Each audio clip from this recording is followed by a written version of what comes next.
Good morning friends. આનાથી અગાઉના લેક્ચરની અંદર આપણે ચેપ્ટર નંબર 8 વિદ્યુત ચુંબકીય તરંગો પૂર્ણ કર્યું છે. આજે આપણે બીજા ભાગની અંદર 14મા નંબરનું ચેપ્ટર સેમિકન્ડક્ટર, ઇલેક્ટ્રોનિક્સ, દ્રવ્ય, રચનાઓ અને સાદા પરિપથો જે 7 ગુણનું પૂછાય છે એની શરૂઆત કરવા જઈએ. હવે આ જે ચેપ્ટર છે એ પણ ઇલેક્ટ્રોનિક્સ ઉપર ડિપેન્ડ છે. તો હવે સેમિકન્ડક્ટર, ઇલેક્ટ્રોનિક્સ, સૌથી પહેલા નંબરમાં ઇલેક્ટ્રોનિક્સ.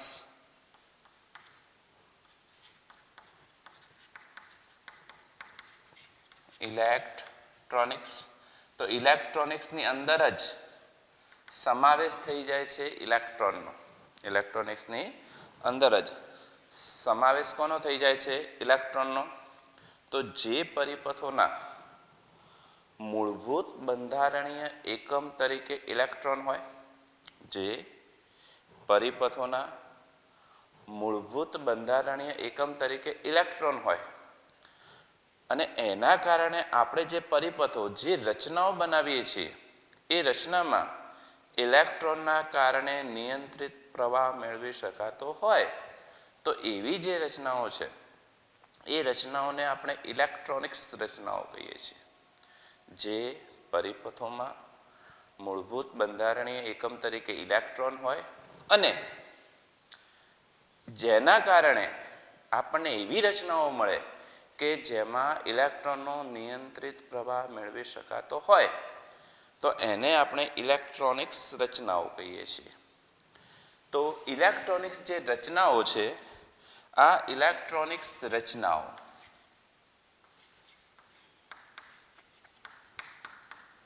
મૂળભૂત બંધારણ એકમ તરીકે ઇલેક્ટ્રોન હોય, જેમાં ઇલેક્ટ્રોનનો નિયંત્રિત પ્રવાહ મેળવી શકાતો હોય.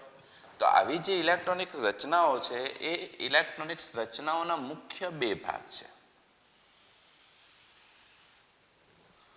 મુખ્ય 2 ભાગ, જેમાં સૌથી પહેલા નંબરમાં નિર્વાત રચનાઓ, જેને આપણે વાલ્વ તરીકે પણ ઓળખીએ છીએ, અને બીજા નંબરમાં અર્ધવાહક. સૌથી પહેલા નંબરની અંદર ઇલેક્ટ્રોનિક્સની અંદર નિર્વાત રચનાઓ, જેને આપણે નિર્વાત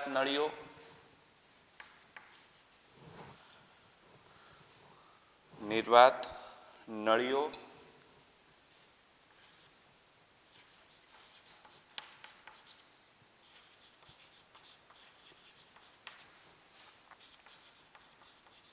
કૌંસમાં વાલ્વ, અને બીજા નંબરની અંદર ઘન અર્ધવાહક અથવા તો ઘન અવસ્થા અર્ધવાહક. આ એના મુખ્ય 2 પ્રકાર છે. હવે પહેલા નંબરમાં લખ્યું છે આપણે નિર્વાત. નિર્વાત એટલે આપણે એને શૂન્યવકાશિત નળીઓ તરીકે પણ ઓળખી શકીએ. તો આવી જે શૂન્યવકાશિત નળી છે કે જેને આપણે વાલ્વ પણ કહીએ છીએ, તો આપણે એના માટે કાચની કોઈ નળી લઈએ અને એને શૂન્યવકાશિત કરી દઈએ. એટલે એમાં કોઈ પણ પ્રકારના વાયુ હાજર હોય નહીં. અને જો કોઈ પણ પ્રકારના વાયુ હાજર ન હોય તો પરિણામ સ્વરૂપે એ વાયુ સાથેની કોઈ પણ પ્રકારની આપણને અથડામણ નિપજશે નહીં. એટલે આપણને જે ઇલેક્ટ્રોન છે, જે ગતિ કરશે, એની આપણને જ ગતિ મળી રહેશે. તો આ રીતે નિર્વાત નળીઓ, જેને આપણે વાલ્વ એટલે શૂન્યવકાશિત નળીઓ, આ જે નિર્વાત નળીઓ છે જેની અંદર નિર્વાત ડાયોડ, પછી નિર્વાત એટલે કે શૂન્યવકાશિત ટ્રાયોડ, એ જ રીતે ટેટ્રોડ, પેન્ટોડ. તો જો નિર્વાત નળી એટલે કે જે શૂન્યવકાશિત નળી છે એની અંદર 2 ઇલેક્ટ્રોડ્સ આવેલા હોય. કેટલા ઇલેક્ટ્રોડ્સ? 2 ઇલેક્ટ્રોડ્સ. અને જો 2 ઇલેક્ટ્રોડ્સ આવેલા હોય તો એને આપણે ડાયોડ કહીએ છીએ. આ 2 ઇલેક્ટ્રોડ્સ એટલે એક એનોડ હોય, બીજો કેથોડ હોય. એક એનોડ, બીજો કેથોડ. તો નિર્વાત નળી એટલે કે કાચની નળી શૂન્યાવકાશિત હોય અને એની અંદર 2 ઇલેક્ટ્રોડ્સ આવેલા હોય કે જેમાં એકને એનોડ અને બીજાને આપણે શું કહીએ છીએ? કેથોડ કહીએ છીએ. એ જ રીતે બીજા નંબરમાં નિર્વાત ટ્રાયોડ એટલે કે નળી તો એની શૂન્યાવકાશિત પણ એની અંદર 3 છેડા આવેલા હોય. કેટલા? 3 ઇલેક્ટ્રોડ્સ આવેલા હોય અને એમાં એનોડ અને કેથોડ તો ખરી જ, પણ એનોડ અને કેથોડની વચ્ચે ત્રીજો એક ઇલેક્ટ્રોડ આવેલો હોય છે જેને ગ્રીડ કહે છે. શું કહે છે? ગ્રીડ. એનોડ, કેથોડ અને ત્રીજો ઇલેક્ટ્રોડ્સ જેને શું કહીશું? ગ્રીડ. આમ 3 ઇલેક્ટ્રોડ્સ આવેલા હોય તો એને આપણે શું કહીશું? ટ્રાયોડ. એના પછી ટેટ્રોડ, 4 ઇલેક્ટ્રોડ્સ અને એના પછી પેન્ટોડ. પેન્ટોડ એટલે કેટલા ઇલેક્ટ્રોડ્સ? 5 ઇલેક્ટ્રોડ્સ. ટૂંકમાં શૂન્યાવકાશિત નળી એમાં 2 ઇલેક્ટ્રોડ્સ તો ડાયોડ, 3 તો ટ્રાયોડ, 4 તો ટેટ્રોડ, 5 તો પેન્ટોડ આવેલા હોય છે. હવે આવી જે નિર્વાત નળી છે જેને આપણે શૂન્યાવકાશિત કરી દઈએ છીએ એટલે એમાં કોઈ પણ પ્રકારના વાયુ હોતા નથી જેના કારણે ઇલેક્ટ્રોનની એવા વાયુ સાથેની અથડામણ થતી નથી એટલે આપણને ઇલેક્ટ્રોનનો નિયંત્રિત પ્રવાહ મળી શકે છે. પરંતુ આવી જે નળીઓ છે એ નળીઓની અંદર ફક્ત કેથોડથી એનોડ તરફ જ ઇલેક્ટ્રોન ગતિ કરે છે. કઈ તરફ? ફક્ત કેથોડથી એનોડ તરફ જ. આવી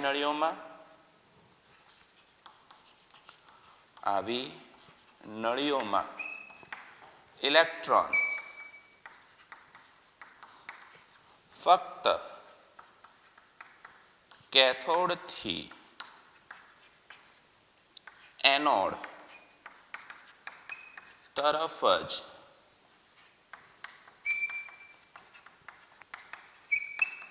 ગતિ કરે છે અને ફક્ત કેથોડથી એનોડ તરફ જ ગતિ કરતા હોય આવી જે રચનાઓ છે આ રચનાઓને આપણે વાલ્વ તરીકે પણ ઓળખીએ છીએ. તમને જો યાદ હોય અથવા તો તમે જૂના સમયની જો આપણે ટીવી જોયેલી હોય તો આવી જે ટીવી છે એ ટીવીની અંદર આ રીતે આગળ એનો મુખ્ય ભાગ હોય, એની પાછળની જે રચના છે પાછળની રચના આ પાછળની જે રચના હતી એ પાછળની રચનાની અંદર આ રીતે ત્રિપરિમાણની અંદર પાછળ એક લાંબો ભાગ જોવા મળતો હતો. પાછળનો ભાગ કેવો હતો? લાંબો. આવો પાછળનો જે લાંબો ભાગ છે આ લાંબા ભાગની અંદર અહીંયા આગળ આ રીતે એક નળી આવેલી હોય છે અને આ નળી એટલે જ કાચની શૂન્યાવકાશિત નળી. કાચની શૂન્યાવકાશિત નળી અને આની અંદર 2 ઇલેક્ટ્રોડ્સ હોય, એનોડ અને કેથોડ. અને આવી જે નળી છે એમાં ઇલેક્ટ્રોન્સ ગતિ કરતા કરતા કરતા પડદા ઉપર આવે છે, પડદા સાથે અથડાય છે જેના પરિણામ સ્વરૂપે આપણે પિક્ચર જોઈ શકીએ છીએ. પણ આવી જે રચના છે એ રચનાની અંદર આ જે ટીવી છે ટીવી ત્રિપરિમાણમાં ઘણું જ વધારે કદ રોકતી હતી અને ઘણું જ વધારે કદ રોકતી હોય આવી જે રચનાઓ છે એ રચનાઓ ધીરે ધીરે સમયની સાથે નિષ્ફળ ગઈ. એ જ રીતે આપણે સૌથી પહેલાં ચાર્લ્સ બબેજ નામના વૈજ્ઞાનિકે કોમ્પ્યુટર બનાવ્યું હતું. તો આ જે કોમ્પ્યુટર હતું એ કોમ્પ્યુટર પણ બહુ જ વધારે જગ્યા રોકતું હતું અને એની અંદર પણ આ જ રીતે નિર્વાત નળી વાલ્વનો ઉપયોગ થતો હતો. ટૂંકમાં આવી જે રચનાઓ છે એ રચનાઓ ઘણી જ વધારે જગ્યા રોકતી હતી જેમના કદ બહુ જ વિશાળ હતા અને ખર્ચાળ પણ હતી. ચલો હવે ઇલેક્ટ્રોનિક્સની અંદર બીજી રચના તરફ જઈએ. ઘન અવસ્થા અર્ધવાહક. આ જે ઘન અવસ્થા અર્ધવાહક જે છે જેની અંદર શબ્દ આવે છે અર્ધવાહક. સામાન્ય રીતે આપણી પાસે મુખ્ય 3 પ્રકાર છે: વાહક, અવાહક અને અર્ધવાહક. વાહક જે હોય છે કે જેમાંથી વિદ્યુત પ્રવાહનું વહન સહેલાઈથી થતું હોય તો આપણે એને વાહક કહીએ છીએ જેની વાહકતા ઘણી જ વધારે હોય છે. જ્યારે અવાહક અને અવાહક એટલે કે જેમાંથી વિદ્યુત પ્રવાહનું વહન થતું નથી અને વિદ્યુત પ્રવાહનું વહન થતું ન હોય તો એને આપણે અવાહક કહીએ છીએ જેની વાહકતા ઘણી જ ઓછી હોય છે એટલે જ આપણે એને અવાહક કહીએ છીએ. તો વાહક અને અવાહકની વચ્ચે આવે છે અર્ધવાહક એટલે કે સેમિકન્ડક્ટર, જેની વાહકતા વાહક કરતાં ઓછી પરંતુ અવાહક કરતાં વધારે હોય છે. તો આધુનિક આવર્ત કોષ્ટકના ચોથા સમૂહના તત્વો જેવા કે સિલિકોન અને જર્મેનિયમ, એમની વાહકતા એ વાહક કરતાં ઓછી પરંતુ અવાહક કરતાં વધારે હોય છે, જેને આપણે સેમી કંડક્ટર કહીએ છીએ. અને આવા જે સેમી કંડક્ટર છે, આવા જે અર્ધવાહક છે, એનો ઉપયોગ કરી ઘન અવસ્થા અર્ધવાહક, આ ઘન અવસ્થા અર્ધવાહકની અંદર આપણે 3 રચનાઓ બનાવીએ છીએ. જેમાં number 1 junction diode. Junction diode, આમાં પણ ડાયોડ એટલે આને 2 છેડા હોય. નંબર 2 ટ્રાન્ઝિસ્ટર, જેની અંદર 3 છેડા 3 ઇલેક્ટ્રોડ્સ હોય. જ્યારે નંબર 3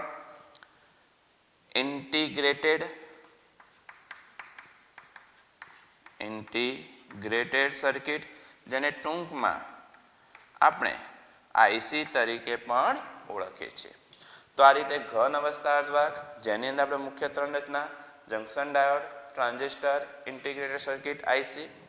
જે ઘન અવસ્થા અર્ધવાહક છે, આ ઘન અવસ્થા અર્ધવાહકના કારણે બનતી જે રચનાઓ છે, એ રચનાઓના કારણે ઇલેક્ટ્રોનિક્સની અંદર એકદમ ક્રાંતિ આવી અને જેના પરિણામ સ્વરૂપે આપણે આજથી 10 થી 15 વર્ષ પહેલાં ગીત સાંભળવા માટે ઓડિયો કેસેટનો ઉપયોગ કરતા હતા.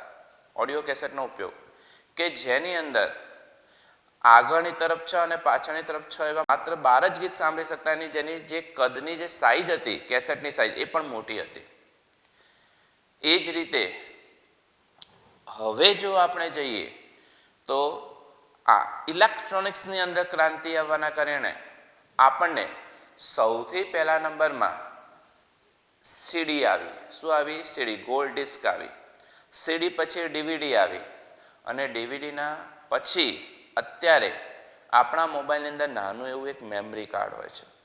અને નાનું એવું મેમરી કાર્ડ કે જે 2GB, 4GB, 8GB, 16GB, 32GB, તો કાર્ડની સાઇઝ તો એક સરખી જ હોય છે નાની, પણ એની અંદર જે ડેટા સંગ્રહ કરવાની ક્ષમતા છે, ક્ષમતા વધતી જાય છે, જેમાં આપણે અસંખ્ય ઢગલો ગીતો સાંભળી શકીએ છીએ. ટૂંકમાં ઘન અવસ્થા અર્ધવાહકની રચનાના કારણે ઇલેક્ટ્રોનિક્સની અંદર જે પણ રચનાઓ બનતી ગઈ એની સાઇઝ એકદમ ઘટતી ગઈ. સૌથી પહેલાં આપણને આવી જે ટીવી જોવા મળતી હતી, એના જગ્યાએ આજની તારીખમાં આપણે કોઈ પણ દિવાલ ઉપર કોઈ પણ જગ્યાએ કોઈ પણ ખૂણામાં ચોંટાડી શકીએ એવી નાની એલઈડી આવી ગઈ છે. નાના નાના એવા એલઈડીવાળા કમ્પ્યુટર આવી ગયા છે કે જેના કારણે એની સાઇઝમાં ઘરખમ ઘટાડો થયો છે.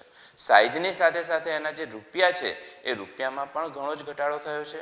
અને એટલા માટે હવે આજના જમાનાની અંદર નિર્વાત નળીઓ એટલે વાલ્વવાળી જે રચના છે એની જગ્યાએ વધારે પ્રમાણમાં ઘન અવસ્થા અર્ધવાહકથી બનતી જે રચનાઓ છે એનો આપણે ઉપયોગ કરીશું. તો હવે આપણે આ જે ચેપ્ટર છે એ ચેપ્ટરની અંદર આગળ જઈએ કે જેની અંદર સૌથી પહેલાં શબ્દ આવે છે સેમી કંડક્ટર ઇલેક્ટ્રોનિક્સ. તો સેમી કંડક્ટર ઇલેક્ટ્રોનિક્સની અંદર વિદ્યાર્થી મિત્રો સૌથી પહેલા નંબરનો જે પ્રશ્ન છે એ સૌથી પહેલા નંબરનો આપણે પ્રશ્ન લઈએ કે પ્રાથમિક અર્ધવાહકોની ઇલેક્ટ્રોન સંરચના લખી અને તેનું બંધારણ સમજાવો. ચલો વિદ્યાર્થી મિત્રો, તો હવે ચેપ્ટરની અંદર આગળનો નવો પ્રશ્ન શુદ્ધ અર્ધવાહક, જેને આપણે અંતર્ગત અર્ધવાહક તરીકે પણ ઓળખીશું. તો સૌથી પહેલા નંબરમાં અર્ધવાહક સેમિકન્ડક્ટર.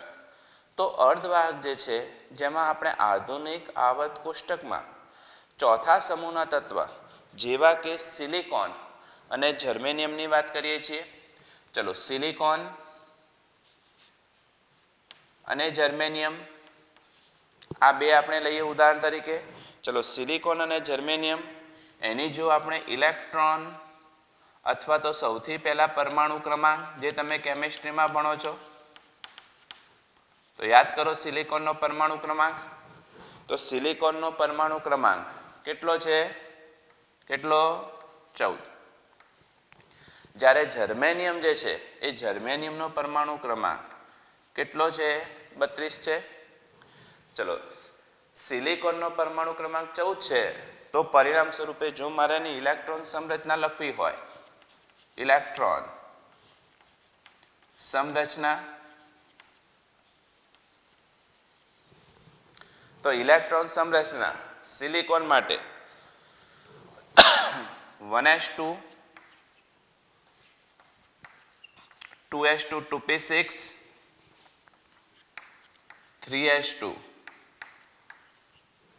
3p2 સિલિકોનની ઇલેક્ટ્રોન સંરચના 1s2 2s2 2p6 3s2 3p2.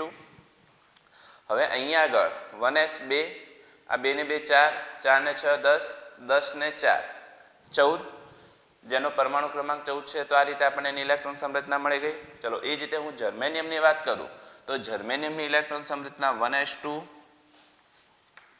2s2 2p6 3s2 3p6 3d10 4s2 4p2 જો આ 2 ને 2 4 4 ને 6 10 10 ને 2 12 12 ને 6 18 18 ને 10 28 28 ને 4 32 એટલે મળી જશે આપણને. તો આ રીતે જર્મેનિયમ અને સિલિકોન અને જર્મેનિયમની આપણે ઇલેક્ટ્રોન સંરચના યાદ રાખવી પડશે. હવે અહીંયા આગળ આપણે જોવા જઈએ તો સૌથી પહેલા નંબરની જે કવચ છે જેને આપણે કે કવચ કહીએ છીએ. કઈ કવચ? કે. બીજા નંબરની અંદર જે કવચ હોય છે એને આપણે એલ કવચ કહીએ છીએ. ત્રીજા નંબરની અંદર જે કવચ હોય છે એને આપણે એમ કવચ કહીએ છીએ. અને ચોથા નંબરમાં જે હોય છે એને આપણે કઈ કવચ કહીએ છીએ? એન કવચ કહીએ છીએ. એટલે વિદ્યાર્થી મિત્રો આ બધી શું થઈ ગઈ? એની કવચ થઈ ગઈ. કે અર્ધવાહક હોય તેમાં સૌથી પહેલી કવચ કે, એલ, એમ અને એન. હવે જો તમે અહીંયા આગળ સિલિકોનની અંદર જોશો તો સિલિકોનની અંદર અહીંયા આગળ આ એની જે કે કવચ છે જેની અંદર 2 ઇલેક્ટ્રોન હોવા જોઈએ, બંને ઇલેક્ટ્રોન ભરાયેલા છે. એલ કવચ 6 ને 2 8 હોવા જોઈએ, 8 એલ કવચમાં હોવા જોઈએ છે. એટલે સિલિકોન જે છે સિલિકોન માટે કે અને એલ કવચો સંપૂર્ણપણે ભરાયેલી છે. જ્યારે એની જે એમ કવચ છે એમ કવચની અંદર વાસ્તવમાં આટલા ઇલેક્ટ્રોન્સ હોવા જોઈએ પણ એટલા છે નહીં. અહીંયા આગળ એની પાસે 3s ની અંદર 2 અને 3p ની અંદર કેટલા? 2. વાસ્તવમાં 3p ની અંદર કેટલા આવી શકે? 6. કેટલા આવી શકે? 6. પણ એની પાસે છે કેટલા? 2. એટલે કે જે સિલિકોન છે એ સિલિકોનની અંદર એમ કવચ, સિલિકોનની જો હું વાત કરું તો સિલિકોન જે છે સિલિકોનની અંદર કે અને એલ કવચો સંપૂર્ણ ભરાયેલી છે. સિલિકોન, આ સિલિકોનની અંદર કે અને એલ કવચો સંપૂર્ણ ભરાયેલી છે. કે અને એલ કવચ સંપૂર્ણ ભરાયેલી છે.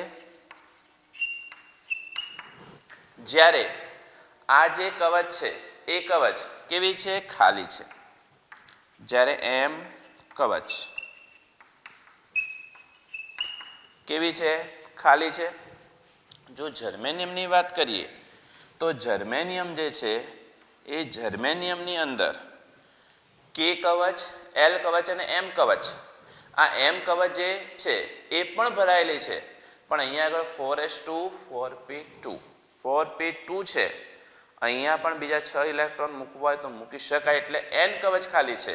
જર્મેનિયમની વાત કરું તો કે, એલ અને એમ કવચ કેવી છે? સંપૂર્ણ ભરાયેલી છે. જ્યારે એન કવચ કેવી છે? ખાલી છે. કેવી છે? ખાલી. હવે જો હું અહીંયા આગળ સિલિકોન જે છે સિલિકોનની અંદર જોઉં તો 3s2 3p2 એટલે એની જે સૌથી છેલ્લી કક્ષા છે, છેલ્લી કક્ષા, આ સૌથી છેલ્લી કક્ષાની અંદર એની પાસે 2 ને 2 4 ઇલેક્ટ્રોન છે. કેટલા છે? 4 ઇલેક્ટ્રોન. આ 4 એટલે એના વેલેન્સ ઇલેક્ટ્રોન છે. કયા છે? Valence electron. અને એની પાસે સૌથી છેલ્લી કક્ષામાં 4 વેલેન્સ ઇલેક્ટ્રોન હોય એની સંયોજકતા 4 કહેવાય. કેટલી કહેવાય? 4. તો અહીંયા આગળ જો આની આપણે વાત કરીએ તો અહીંયા આગળ સૌથી છેલ્લી કક્ષામાં 4 વેલેન્સ ઇલેક્ટ્રોન, 4 વેલેન્સ ઇલેક્ટ્રોન એટલે એની સંયોજકતા છે. એ સંયોજકતા કેટલી છે? 4. અને 4 સંયોજકતા હોય આને આપણે ટેટ્રાવેલેન્ટ પણ કહી શકીએ. સિલિકોનની છેલ્લી કક્ષામાં 4 વેલેન્સ ઇલેક્ટ્રોન હોય જેની સંયોજકતા 4 હોય એને આપણે ટેટ્રાવેલેન્ટ કહીશું. શું કહીશું? ટેટ્રાવેલેન્ટ. ચલો એ જ રીતે હું જો જર્મેનિયમની વાત કરું તો જર્મેનિયમની અંદર પણ સૌથી છેલ્લી કક્ષામાં 2 ને 2 4. તો એની પાસે પણ સૌથી છેલ્લી કક્ષાની અંદર 4 વેલેન્સ ઇલેક્ટ્રોનની સંયોજકતા કેટલી? 4. તો એને પણ આપણે ટેટ્રાવેલેન્ટ કહી શકીએ. આમ સિલિકોન છે કે પછી જર્મેનિયમ છે, સિલિકોન કે જર્મેનિયમ બંનેને આપણે 4 હોય એને આપણે ટેટ્રાવેલેન્ટ કહીશું. શું કહીશું? ટેટ્રાવેલેન્ટ. હવે અહીં આગળ આપણે વાત સિલિકોનની કરીએ તો સિલિકોન જે છે આ સિલિકોન અને આ જે સિલિકોન પરમાણુ જે છે સિલિકોન પરમાણુની અંદર એની પોતાની પાસે 4 વેલેન્સ ઇલેક્ટ્રોન છે. હવે જો હું માત્ર 3p ની વાત કરું તો આ 3p ની અંદર 2 છે. વાસ્તવમાં અહીં આગળ હોવા કેટલા જોઈએ? તો કે 6 હોવા જોઈએ. કેટલા? 6. પણ એની પાસે છે કેટલા? 2 છે. કેટલા છે? 2.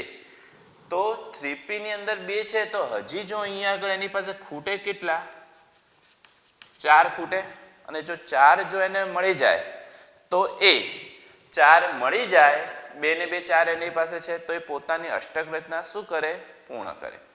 આમ જે સિલિકોન પરમાણુ છે એ સિલિકોન પરમાણુ આ સિલિકોન પરમાણુ કે જેને આપણે ટેટ્રાવેલેન્ટ કહીએ છીએ, ટેટ્રાવેલેન્ટ માટે આપણે એને +4 વડે દર્શાવીશું.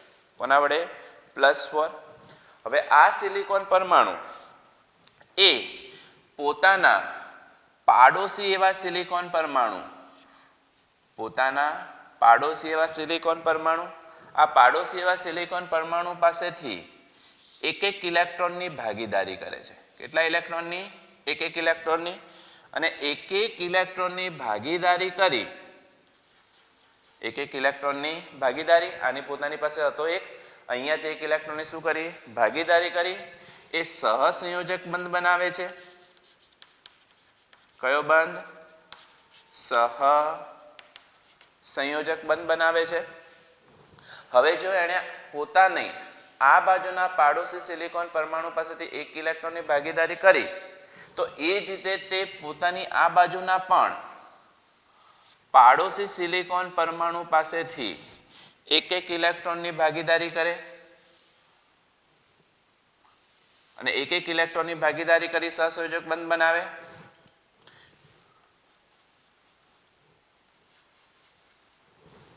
એ જ રીતે તે પોતાના નીચેના પાડોશી સિલિકોન પરમાણુ પાસેથી પણ 1 ઇલેક્ટ્રોનની ભાગીદારી કરે.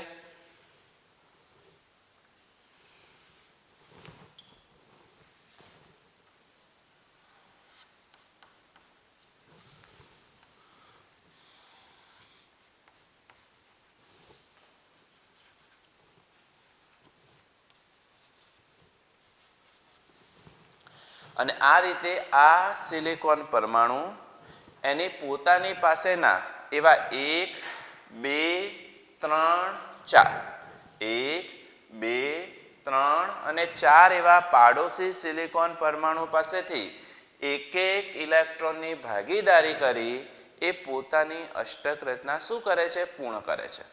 આ સેન્ટરવાળો સિલિકોન પરમાણુ એ પોતાના 4 એવા પાડોશી સિલિકોન પરમાણુઓ પાસેથી 1 ઇલેક્ટ્રોનની ભાગીદારી કરી એમની સાથે સહસંયોજક બંધ બનાવી પોતાની જે અષ્ટક રચના છે પોતાની અષ્ટક રચના પૂર્ણ કરવાનો શું કરે છે? પ્રયત્ન કરે છે. જો આ સિલિકોન પરમાણુ પોતાની અષ્ટક રચના પૂર્ણ કરતો હોય તો પછી આ બાજુનો જે સિલિકોન પરમાણુ છે એ પણ કહે કે જો આ પોતાની અષ્ટક રચના પૂર્ણ કરતો તો હું પણ કેમ ન કરું. એટલે એ સિલિકોન જે છે એ સિલિકોન પણ પોતાની અષ્ટક રચના પૂર્ણ કરવાનો પ્રયત્ન કરે અને એ પણ આ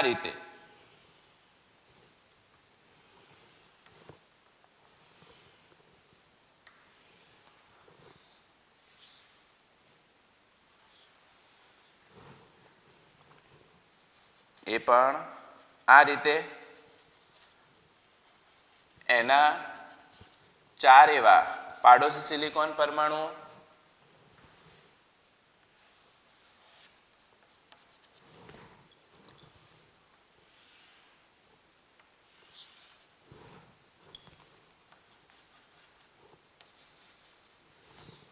તો આ જે સિલિકોન પરમાણુ છે એ પણ પોતપોતાના 4 એવા પાડોશી સિલિકોન પરમાણુ પાસેથી એક ઇલેક્ટ્રોનની ભાગીદારી કરી પોતાની અષ્ટક રચના શું કરશે? પૂર્ણ કરશે. એવી રીતે આ બધા જ સિલિકોન પરમાણુઓ પોતપોતાની અષ્ટક રચના પૂર્ણ કરવા માટે એ ભાગીદારી કરે, સહસંયોજક બંધ બનાવે અને આવી જે રચના છે એ રચના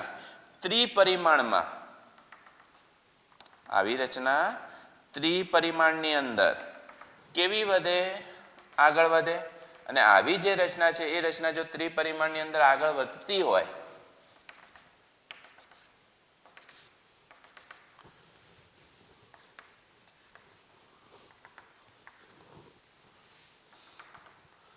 તો આ રીતે આ જે રચના છે એ રચના ત્રિપરિમાણમાં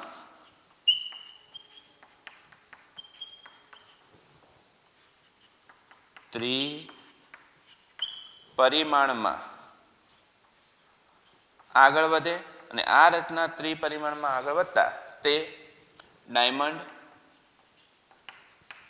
સ્ફટિક બંધારણ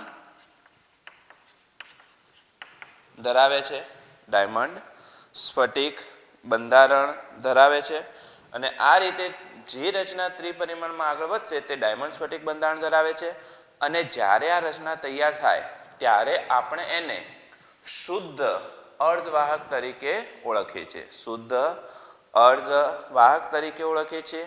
અહીંયા આગળ આ સિલિકોન પરમાણુ એ પોતાના જેવા જ સિલિકોન પરમાણુ પાસેથી જ ઇલેક્ટ્રોનની ભાગીદારી કરે છે અને સિલિકોન સાથે જ ઇલેક્ટ્રોનની ભાગીદારી કરતો હોય આપણે એને શુદ્ધ અર્ધવાહક અથવા આપણે એને અંતર્ગત અર્ધવાહક તરીકે પણ ઓળખીશું. કયો અર્ધવાહક? અંતર્ગત શુદ્ધ અર્ધવાહક અથવા તો અંતર્ગત અર્ધવાહક. સિલિકોન સાથે જ ભાગીદારી થાય તો અંતર્ગત, પણ કોઈ અન્ય સાથે થાય તો એને આપણે બહિર્ગત કહીશું. તો ફરીથી એક વખત શુદ્ધ અર્ધવાહક અથવા તો અંતર્ગત અર્ધવાહક જેમાં સિલિકોન અને જર્મેનિયમ એમના પરમાણુ ક્રમાંક 14, 32. ઇલેક્ટ્રોન સંરચના યાદ રાખીશું. સિલિકોન કે જેમાં K અને L કવચ સંપૂર્ણ ભરાયેલી છે, જ્યારે M કવચ ખાલી છે. જ્યારે જર્મેનિયમ K, L અને M કવચ સંપૂર્ણ ભરાયેલી છે, N કવચ ખાલી છે. પણ બંનેની અંદર સૌથી છેલ્લી કક્ષાની અંદર એની પાસે 4 વેલેન્સ ઇલેક્ટ્રોન છે. 4 વેલેન્સ ઇલેક્ટ્રોનની સંયોજકતા કેટલી છે? 4 માટે આપણે એને ટેટ્રાવેલેન્ટ કહીશું. આમ સિલિકોન અને જર્મેનિયમ એ ટેટ્રાવેલેન્ટ છે. હવે આ જે સિલિકોન હોય કે પછી જર્મેનિયમ હોય એ સૌથી છેલ્લી કક્ષામાં એ પોતાની અષ્ટક રચના પૂર્ણ કરવા માટે પોતાના પાડોશી એવા સિલિકોન પરમાણુઓ સાથેથી એક ઇલેક્ટ્રોનની ભાગીદારી કરી સહસંયોજક બંધ બનાવી પોતાની અષ્ટક રચના પૂર્ણ કરે છે. દરેક સિલિકોન પરમાણુ એ પોતાની અષ્ટક રચના પૂર્ણ કરવા માટે આવી રચના ધીરે ધીરે ત્રિપરિમાણમાં આગળ વધે છે અને ડાયમંડ સ્ફટિક બંધારણ ધરાવે છે. તો આટલા મુદ્દા નોંધી લો. ત્યારે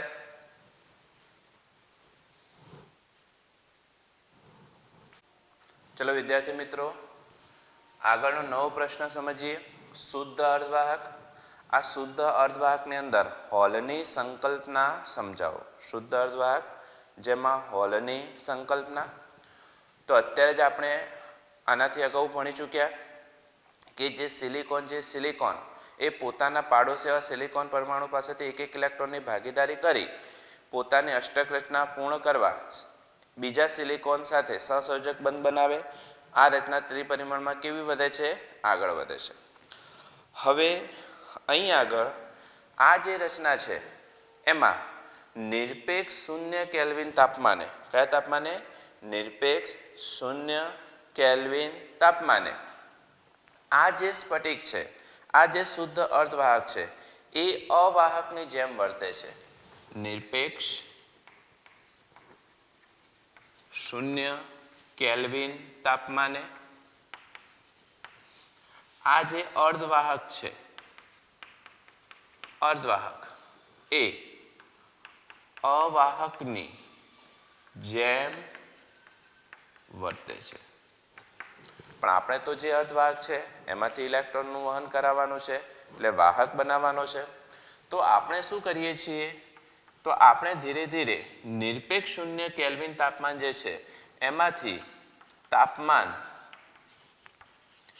ધીમે ધીમે વધારીએ છીએ. તાપમાન ધીરે ધીરે શું કરીએ છીએ? વધારીએ છીએ. જો આપણે તાપમાન ધીરે ધીરે વધારીએ તો પછી E બરાબર 3/2 kBT માટે E ચલે છે T. જો તમે શુદ્ધ અર્ધવાહકનું ધીરે ધીરે તાપમાન વધારો તો તાપમાન વધારતા T વધે એટલે ઉર્જા વધે. પરિણામ સ્વરૂપે અર્ધવાહક જે છે એ અર્ધવાહકમાંના ઇલેક્ટ્રોન્સ ની ઉર્જા ધીરે ધીરે વધે છે. હવે વાહકમાંના અર્ધવાહકમાંના કેટલાક ઇલેક્ટ્રોન ની ઉર્જા બંધમાંની જે ઉર્જા હશે એના કરતા વધતા તે ઇલેક્ટ્રોન્સ બંધ તોડે છે. બંધ શું કરે છે? તોડે. એટલે એ ઇલેક્ટ્રોન બંધ તોડી ત્યાંથી ઇલેક્ટ્રોન મુક્ત થાય છે. ઇલેક્ટ્રોન મુક્ત થતા તે સ્થાને ઇલેક્ટ્રોનની જગ્યા ખાલી પડે છે. તે સ્થાને ઇલેક્ટ્રોનની જગ્યા કેવી પડે છે? ખાલી.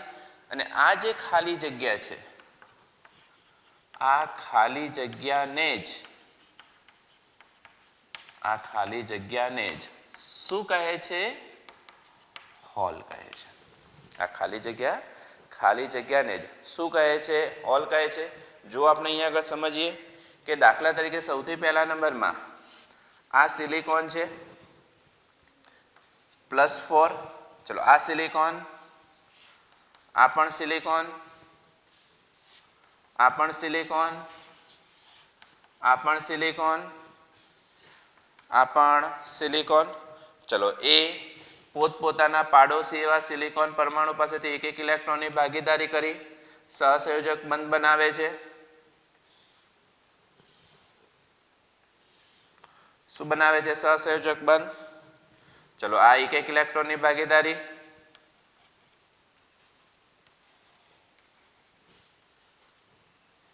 અને આ જે સિલિકોન પરમાણુ છે એના 4 એવા પાડોશી સિલિકોન પરમાણુ પાસેથી એક ઇલેક્ટ્રોનની ભાગીદારી કરી સહસંયોજક બંધ બનાવ્યો. હવે અત્યારે આખા શુદ્ધ અર્ધવાહકમાંથી મેં માત્ર થોડોક જ ભાગ લીધો છે. આખો શુદ્ધ અર્ધવાહક એમાંથી માત્ર થોડોક ભાગ લીધો છે. હવે અત્યારે આ જે પરિસ્થિતિ છે એ નિરપેક્ષ 0 કેલ્વિન તાપમાને છે. કયા તાપમાને? નિરપેક્ષ 0 કેલ્વિન તાપમાને. નિરપેક્ષ 0 કેલ્વિન તાપમાને આ અર્ધવાહક કોની જેમ વર્તે છે? અવાહકની જેમ વર્તે છે. આપણે અવાહક નથી જોઈતો, વાહક જોઈએ છે. અને એટલા માટે આપણે શું કરીએ છીએ? તો આ જે અર્ધવાહક છે એનું તાપમાન ધીમે ધીમે વધારીએ. જેમ જેમ તાપમાન વધશે તેમ તેમ E બરાબર 3/2 kBT અનુસાર E ચલે છે T એટલે તાપમાન વધશે તો ઉર્જા વધશે, પણ આ ઉર્જા કોની? તો આ જે અર્ધવાહક છે, આ અર્ધવાહકમાંના આ ઇલેક્ટ્રોન જે અત્યારે બંધમાં જકડાયેલા છે, બંધમાં જકડાયેલા જે ઇલેક્ટ્રોન છે એને આપણે બંધિત ઇલેક્ટ્રોન કહીશું. કયા ઇલેક્ટ્રોન? બંધમાં જકડાયેલા ઇલેક્ટ્રોન એટલે બંધિત ઇલેક્ટ્રોન. હવે આવા જે બંધિત ઇલેક્ટ્રોન છે એ ધીરે ધીરે તાપમાન વધતા એ પોતે ઉર્જા મેળવે છે અને કોઈક એક સમયે આવા જે ઇલેક્ટ્રોન છે એ ઇલેક્ટ્રોન બંધિત ઇલેક્ટ્રોનમાંના કેટલાક ઇલેક્ટ્રોન એ એમાંથી ઉર્જા મેળવે છે અને એ ઉર્જા આ સહસંયોજક બંધ જે છે એ બંધની ઉર્જા કરતાં વધે છે. અને જે ઇલેક્ટ્રોનની ઉર્જા વધી જાય એ ઇલેક્ટ્રોન ત્યાંથી, ધારો કે આ ઇલેક્ટ્રોન અહીંયાથી કેવો થાય છે? મુક્ત થાય. ઇલેક્ટ્રોન શું થાય? મુક્ત થાય. ચલો આ ઇલેક્ટ્રોન મુક્ત થાય તો આવા ઇલેક્ટ્રોનને હવે આપણે મુક્ત ઇલેક્ટ્રોન કહીશું. કયો ઇલેક્ટ્રોન કહીશું? મુક્ત ઇલેક્ટ્રોન. આ ઇલેક્ટ્રોન અહીંથી મુક્ત થશે તો સ્વાભાવિક છે કે ઇલેક્ટ્રોન અહીંથી મુક્ત થાય તો આ ઇલેક્ટ્રોન તો અહીંયા આગળ આવી ગયો, આ ઇલેક્ટ્રોન અહીંયા આગળ આવી ગયો, આ ઇલેક્ટ્રોન અહીંયા આગળ આવી ગયો તો ઇલેક્ટ્રોનની જગ્યા શું પડી? ખાલી પડી. શું પડી? ખાલી. અને ઇલેક્ટ્રોનની જે જગ્યા ખાલી પડે તો આ ખાલી જગ્યા ઉપર શું રચાય છે? હોલ રચાય છે. એટલે ઇલેક્ટ્રોન મુક્ત થાય.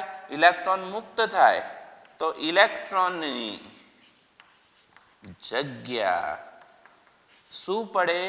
ખાલી પડે. અને આ જે ખાલી જગ્યા છે, ઇલેક્ટ્રોનની જગ્યા શું પડે? ખાલી. આ ખાલી જગ્યાને જ આપણે શું કહીશું? હોલ કહીશું. આ ખાલી જગ્યાનું જ નામ શું આવી ગયું? હોલ. ખાલી જગ્યાનું નામ શું આવી ગયું? હોલ. અને આ રીતે જેમ જેમ તાપમાન વધે છે તેમ તેમ અર્ધવાહકમાંના બંધમાંના જે બંધિત ઇલેક્ટ્રોન છે ધીરે ધીરે એમાંથી ઉર્જા મેળવે અને એમાંના કેટલાક ઇલેક્ટ્રોન સહસંયોજક બંધ તોડે છે, સહસંયોજક બંધ તૂટે છે. બંધ તૂટતા ત્યાંથી ઇલેક્ટ્રોન મુક્ત થાય છે. ઇલેક્ટ્રોન મુક્ત થતા ત્યાં જગ્યા શું પડે છે? ખાલી. આ ખાલી જગ્યાને શું કહે છે? હોલ કહે છે. અને નમૂના સ્વરૂપે જુઓ, અહીંયા આગળ આ એક હોલ, આ બીજો હોલ, આ ત્રીજો હોલ. તો નમૂના સ્વરૂપે અહીંયા આગળ આપણે 3 હોલ દર્શાવ્યા છે કે અહીંયાથી આ બંધમાંનો જે ઇલેક્ટ્રોન, જે બંધિત ઇલેક્ટ્રોન હતો એ બંધિત ઇલેક્ટ્રોન ત્યાંથી શું થયો? મુક્ત થયો. બંધિત ઇલેક્ટ્રોન ત્યાંથી મુક્ત થયો તો ત્યાં શું પડી? ખાલી જગ્યાને શું કહીએ? હોલ. ચલો એ જ અહીંયાથી આ બંધ તૂટ્યો, બંધ તૂટતા ત્યાં ઇલેક્ટ્રોન મુક્ત થયો. ઇલેક્ટ્રોન મુક્ત થતા ત્યાં જગ્યા શું પડી? ખાલી જગ્યાને હોલ. એ જ રીતે અહીંયા પણ શું રચાયો? હોલ. તો આ રીતે સહસંયોજક બંધમાંના બંધિત ઇલેક્ટ્રોન એ તાપમાન વધતા જરૂરી ઉર્જા મેળવીને બંધ તોડે છે. બંધ તૂટતા ત્યાંથી ઇલેક્ટ્રોન મુક્ત થાય છે અને ઇલેક્ટ્રોન મુક્ત થતા ત્યાં ખાલી જગ્યા પડે, ખાલી જગ્યાને હોલ કહે છે. અને આ રીતે વિદ્યાર્થી મિત્રો અહીંયા આગળ બંધ તૂટવાની સંખ્યા સામે ઇલેક્ટ્રોન મુક્ત થવાની સંખ્યા અને હોલ રચાવાની સંખ્યા, આ ત્રણેય સંખ્યા કેવી હોય છે? સરખી હોય છે. બંધ તૂટવાની સંખ્યા, ઇલેક્ટ્રોન મુક્ત થવાની સંખ્યા અને નવા જે હોલ છે એ હોલ રચાવાની સંખ્યા, ત્રણેયની સંખ્યા સરખી હોય. જેટલા બંધ તૂટશે એટલા ઇલેક્ટ્રોન મુક્ત થશે, એટલા ઇલેક્ટ્રોન મુક્ત થશે તો એમની જગ્યાએ શું રચાશે? હોલ રચાશે. અને જો ત્યાં આગળ ઇલેક્ટ્રોન અને હોલ રચાતા હોય તો એકમ કદ દીઠ મળતી સંખ્યા અર્ધવાહકમાં એકમ કદ દીઠ મળતી સંખ્યાને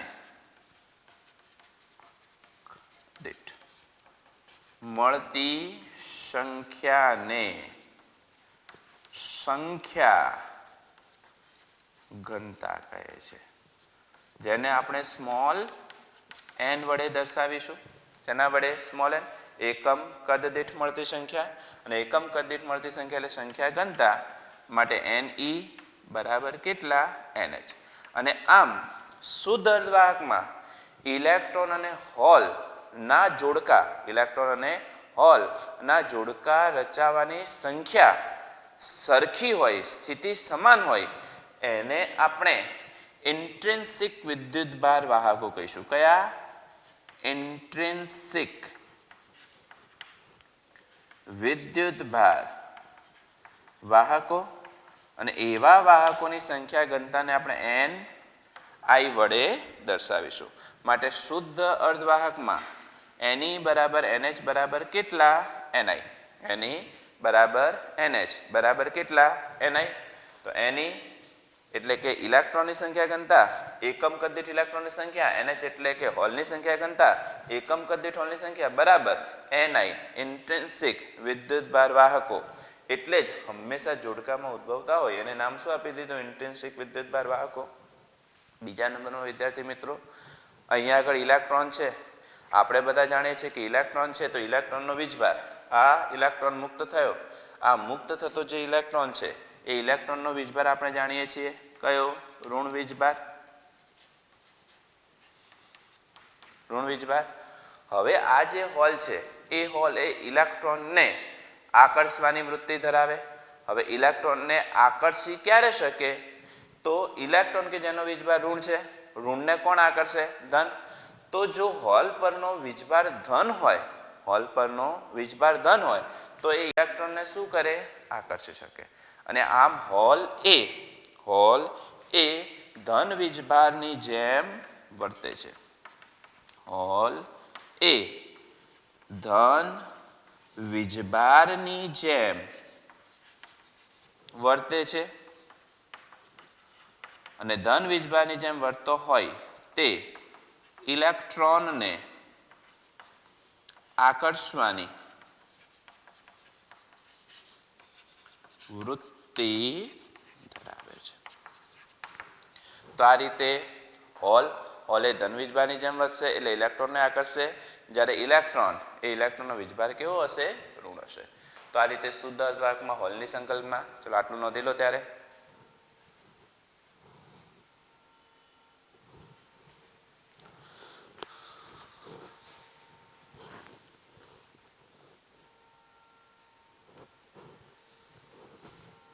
ચલો વિદ્યાર્થી મિત્રો, આગળનો નવો પોઈન્ટ જોઈએ.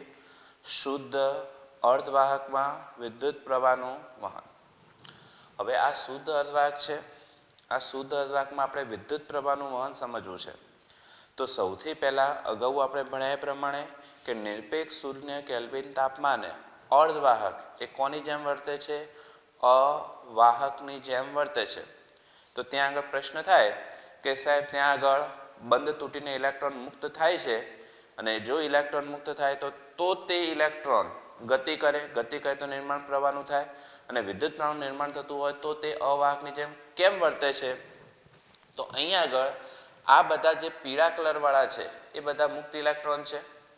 પણ આ જે મુક્ત ઇલેક્ટ્રોન છે એ મુક્ત ઇલેક્ટ્રોનની જે ગતિની દિશા છે એ ગતિની દિશા કેવી હોય છે? અસ્ત વ્યસ્ત હોય છે. અને શુદ્ધ અર્ધવાહકમાં મુક્ત ઇલેક્ટ્રોન્સ અસ્ત વ્યસ્ત ગતિ કરતા હોય નિરપેક્ષ શૂન્ય કેલ્વિન તાપમાને આ શુદ્ધ અર્ધવાહક એ અવાહકની જેમ વર્તે છે. બધા જ ઇલેક્ટ્રોન અસ્ત વ્યસ્ત ગતિ કરતા હોય તે અવાહકની જેમ વર્તે છે. પણ જો આપણે વાહક એટલે કે વિદ્યુત પ્રવાહનું વહન કરાવવું હોય તો એના માટે આ જે શુદ્ધ અર્ધવાહક છે એની સાથે આપણે ઊંચા વોલ્ટેજ ધરાવતી એક બેટરી જોડી દઈએ. ઊંચા વોલ્ટેજ ધરાવતી એક બેટરી જોડી દઈએ. અને ઊંચા વોલ્ટેજ ધરાવતી બેટરી જોડી દઈએ તો આ બેટરી જેનો આ પ્લસ છેડો, આ માઇનસ, જેનો વોલ્ટેજ કેટલા? V. જો આ છેડો પ્લસ હોય તો અહીંયા આગળ આ અર્ધવાહકને અહીંયા કયો છેડો મળશે? પ્લસ. આ કયો મળશે? માઇનસ. પરિણામ સ્વરૂપે ધનથી ઋણ તરફ આપણને શું મળે? વિદ્યુત ક્ષેત્ર. તો આ વિદ્યુત ક્ષેત્ર આપણને કઈ તરફ મળશે? ધનથી ઋણ તરફ વિદ્યુત ક્ષેત્ર મળશે. હવે વિચારો કે ધનથી ઋણ તરફનું વિદ્યુત ક્ષેત્ર છે. બધા જ ઇલેક્ટ્રોન્સ કે જે પહેલા અસ્તવ્યસ્ત ગતિ કરતા હતા, પણ જ્યારે તમે એને ઊંચા વોલ્ટેજ ધરાવતી બેટરી સાથે જોડો છો તો આવા મુક્ત ઇલેક્ટ્રોન્સ પર વિદ્યુત ક્ષેત્રના કારણે F બરાબર QE બળ લાગે. કેટલું લાગે? F બરાબર QE. અને F બરાબર QE જેટલું બળ લાગતા આ પ્લસ આ ઋણ વીજભારિત એવા ઇલેક્ટ્રોનને પોતાની તરફ આકર્ષે અને આ પ્લસ એ ઋણ વીજભારિત એવા ઇલેક્ટ્રોનને પોતાની તરફ આકર્ષે તો પરિણામ સ્વરૂપે બધા જ જે ઇલેક્ટ્રોન છે આ બધા જ ઇલેક્ટ્રોન્સ એક સમાન દિશામાં ગતિ કરશે. આ દિશામાં પ્લસ માઇનસને આકર્ષે એટલે ઇલેક્ટ્રોન આમ જશે. આ પણ ઇલેક્ટ્રોન એક સમાન દિશામાં આ રીતે ગતિ કરશે. આ ઇલેક્ટ્રોન પણ એક સમાન દિશામાં એટલે આપણને આ રીતે ગતિ મળશે. ચલો આ ઇલેક્ટ્રોન પણ એક સમાન દિશામાં એટલે આ દિશામાં ગતિ કરશે. એટલે કે જ્યારે તમે એને ઊંચા વોલ્ટેજ ધરાવતી બેટરી સાથે જોડો છો તો બધા જ ઇલેક્ટ્રોન એક સમાન દિશામાં ગતિ કરશે અને બધા જ ઇલેક્ટ્રોન એક સમાન દિશામાં ગતિ કરે તો વિદ્યુત પ્રવાહનું નિર્માણ થાય. તો આ રીતે આ અર્ધવાહકની અંદર આપણને સૌથી પહેલા વિદ્યુત પ્રવાહ કોના કારણે મળશે? તો મુક્ત ઇલેક્ટ્રોનના કારણે.